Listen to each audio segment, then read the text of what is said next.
Beau gosse ou pas avec les lunettes? Ok, j'arrête. Je viens de dehors, c'est pour ça, il fait super beau. Magnifique le temps, je suis...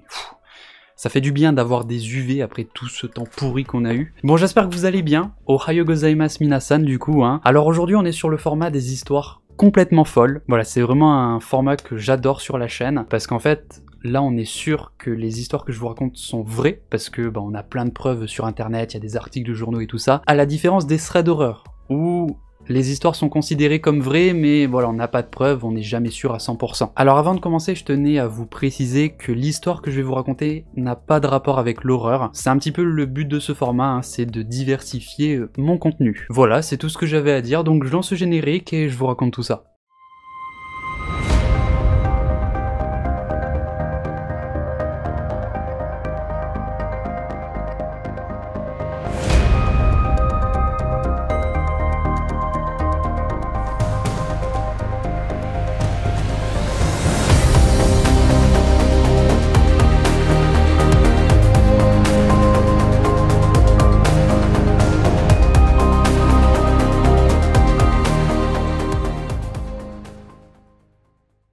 Je vais vous raconter aujourd'hui un truc de ouf qui est arrivé à l'une des plus grandes parapentistes au monde, Eva Wierniska. Elle est notamment connue pour avoir remporté de nombreuses fois le titre de champion du monde dans la catégorie féminin. Le 14 février 2007, soit une semaine avant le championnat du monde de parapente, Eva et son équipe, donc l'équipe allemande, décident d'aller à l'entraînement qui est organisé en vue de la grande compétition qui a donc lieu la semaine suivante. Cet entraînement se passe à Mania sur le mont Bora en Australie et c'est à cet endroit que le championnat du monde va avoir lieu. Ce dernier entraînement, on va dire, va donc leur permettre de repérer le parcours, de se familiariser un petit peu, donc un entraînement très important à ne surtout pas rater. Ce jour-là, la météo annonçait un ciel dégagé avec des vents variables, mais des nuages orageux étaient prévus pour cet après-midi. En arrivant sur le mont Bora dans la matinée, les participants ont vu que le ciel était bleu avec quelques nuages, et donc ils ont commencé à préparer leur matériel. Pendant qu'ils se préparaient, l'organisateur a annoncé que les premiers nuages orageux qui étaient prévus commençaient à se former au nord. Voilà, il les a mis au courant des risques, c'est maintenant à eux de choisir s'ils ont envie de prendre le risque de voler ou pas. Il leur a aussi expliqué que s'ils parviennent au niveau de ces nuages assez tôt, eh bien ils pourront traverser cette ligne orageuse avant qu'elle ne se forme, et donc ils pourront ensuite poursuivre leur vol. À 11h30, une partie des pilotes commence à s'envoler. Vu qu'ils sont poussés par les vents du sud, la plupart des pilotes choisissent de partir vers le nord. Eva et son équipe, eux, ne voulaient pas partir trop tôt. En fait, ils voulaient laisser les autres pilotes repérer les colonnes d'air chaud ascendantes, qui leur permettent en fait de monter en altitude et d'avancer. Et en fait, ils voulaient suivre leur trajectoire pour gagner du temps. Eva est donc partie un petit peu plus tardivement que les autres. Au moment de s'envoler, elle a réglé son GPS et elle s'était lancée de la colline. Au sol, son équipe la suivait en van pour suivre son avancée et il appelait de temps en temps sur sa radio pour vérifier que tout allait bien. La première partie du vol fut assez calme, elle a suivi la crête nord du mont Bora sur une vingtaine de kilomètres et puis elle est arrivée au-dessus de la vaste savane. À l'horizon, elle voit maintenant deux gros nuages orageux. Il y en a un gros qui est un petit peu plus sur sa gauche et un autre moins volumineux sur sa droite. Maintenant, il faut savoir que la plupart des pilotes qui se sont envolés ce jour-là se sont envolés bien avant elle. Et donc ils ont pu traverser cette section orageuse avant que les nuages grossissent et deviennent réellement menaçants. Eva, elle, se retrouve à ce moment-là avec deux pilotes. Il y avait un parapentiste australien du nom de Gerald Ameseder et un parapentiste chinois du nom de He Zongpin. Au fur et à mesure qu'elle se rapproche, à vue d'œil, elle pouvait voir que les nuages grossissaient et le ciel s'assombrissait. Bon, ils savaient à ce moment-là qu'ils jouaient tous les trois avec le feu, mais devant eux, le ciel était dégagé avec de légers cumulus, et donc ils pensaient être assez rapides pour passer entre les nuages. À environ 1 km derrière Eva, il y a un membre de son équipe, donc un Allemand, qui lui, lorsqu'il a vu ces nuages orageux au loin, eh bien, il a préféré ne pas prendre le risque. Il a décidé de se poser. Les autres pilotes ont fait le même constat que lui, ils ont vu que ça devenait très dangereux et donc ils ont choisi de se poser. Eva, le parapentiste australien et chinois, eux, se dirige donc vers ces nuages orageux en formation. Alors il savait que c'était trop dangereux de voler sous ces nuages, parce que si vous volez en dessous, vous êtes aspiré par les courants d'air chaud ascendants. Et si un parapentiste se retrouve piégé dans un courant ascendant, eh bien ça peut être très dangereux parce que c'est très difficile à en sortir. Pendant les minutes qui ont suivi, ils ont donc lutté pour essayer de voler entre ces nuages. C'était pas facile à cause des vents violents, de la pluie qu'il y avait. En fait, la tempête commençait à se former. Et à un moment donné, alors qu'ils étaient en train de traverser cette section orageuse, il y a quelque chose d'inattendu qui s'est produit. Les nuages ont fusionné. Les plus gros nuages ont aspiré les plus petits, formant maintenant un énorme cumulonimbus. Les 3 parapentistes se retrouvent donc piégés sous un immense aspirateur géant qui les aspire à une vitesse incroyable vers le nuage noir, et donc directement dans l'origine de la tempête. Eva se sentait monter de plus en plus haut. Elle s'est directement mise à effectuer la technique de descente en urgence, appelée spirale. C'est une manœuvre qui soumet les parapentistes à une force centrifuge incroyable, c'est très dur à tenir, c'est très physique, mais elle n'a pas le choix, parce qu'elle sait que si elle craque, son parapente va se redresser et elle va être aspirée encore plus vite. À ce moment-là, tous ces dispositifs se mettent à sonner, l'aiguille de son compas s'affole, son cœur bat à 2000 à l'heure. L'Australien nous explique que pendant qu'il était en train de descendre en spirale comme elle, il pouvait la voir lutter désespérément pour essayer de descendre, mais elle n'y parvenait pas. La puissance d'ascension était beaucoup trop forte, et à un moment donné, il l'a perdu de vue. Heureusement pour lui, l'Australien, donc Geralt, était plus sur le côté du nuage, donc les courants d'air chaud étaient moins puissants, et donc il a réussi à descendre et à atterrir sain et sauf. Une fois sur la terre ferme, il a vu une grange, et donc il est allé se réfugier à l'intérieur pour se protéger des vents violents, de la foudre et de la grêle. Il a ensuite transmis ses coordonnées GPS à l'équipe allemande pour essayer de les aider à repérer Eva, parce qu'il est un petit peu la dernière personne à l'avoir vue dans le ciel. Le truc, c'est qu'ils ne peuvent absolument rien faire parce que la tempête est beaucoup trop forte. L'Australien a d'ailleurs expliqué qu'il n'avait jamais vu une tempête aussi violente de toute sa vie. Personne ne s'y attendait. Quant à Eva et aux parapentistes chinois, ils n'ont pas eu la même chance que lui.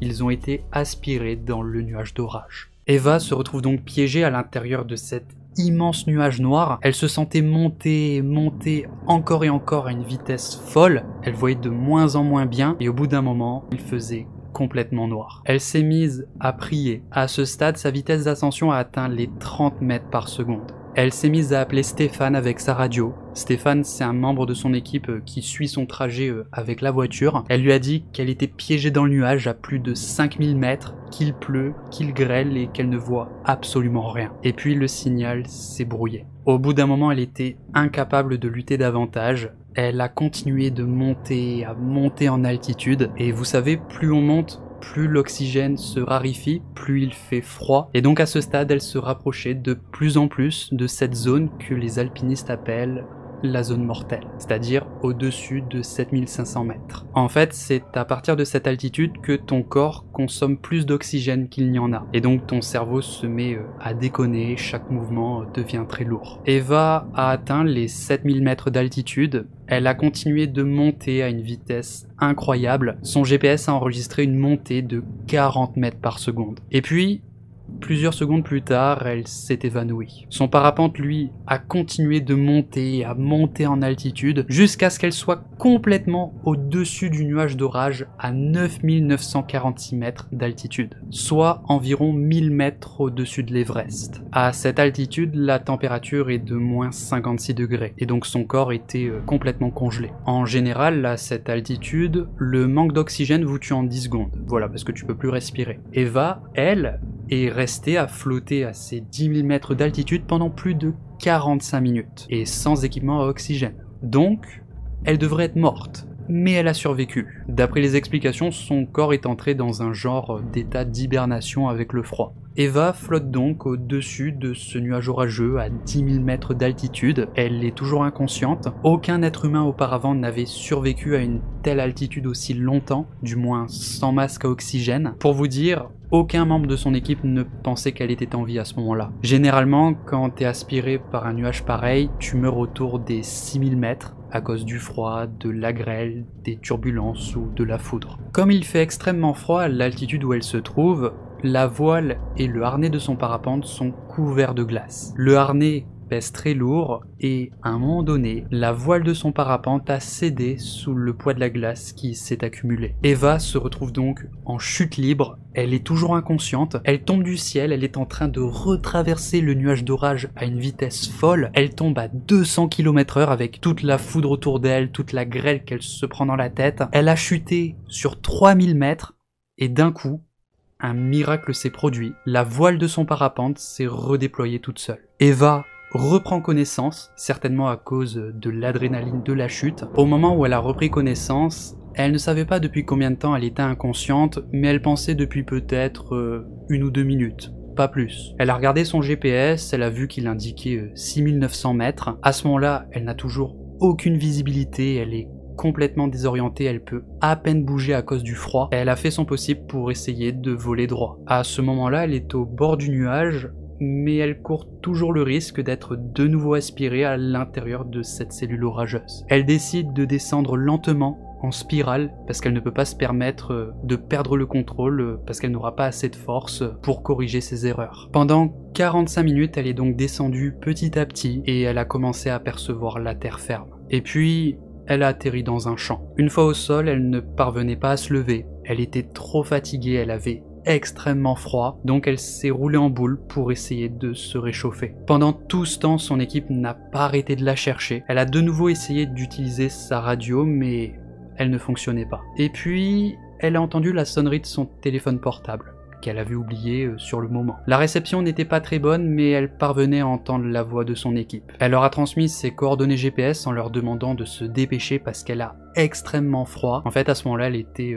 en hypothermie. Heureusement, ils ont fini par la retrouver à temps. Dans la voiture, Eva a consulté son GPS. Et elle était sous le choc lorsqu'elle a vu qu'elle était montée à 9946 mètres d'altitude. Son équipe ne la croyait pas, pour eux c'était impossible. Ils se disaient non mais son appareil doit bugger. Mais ensuite ils ont consulté son parcours en détail sur l'ordinateur. Eva a été transférée à l'hôpital et elle n'a eu quasiment aucune séquelle de sa mésaventure. Quant au parapentiste chinois, malheureusement il n'a pas survécu. Lorsqu'il était piégé dans le nuage, son corps a été frappé par la foudre et il a été retrouvé au sol. Voilà, et ben c'est la fin de cette histoire. Voilà.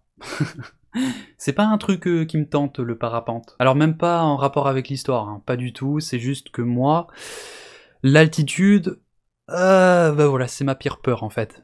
J'ai vraiment peur du vide.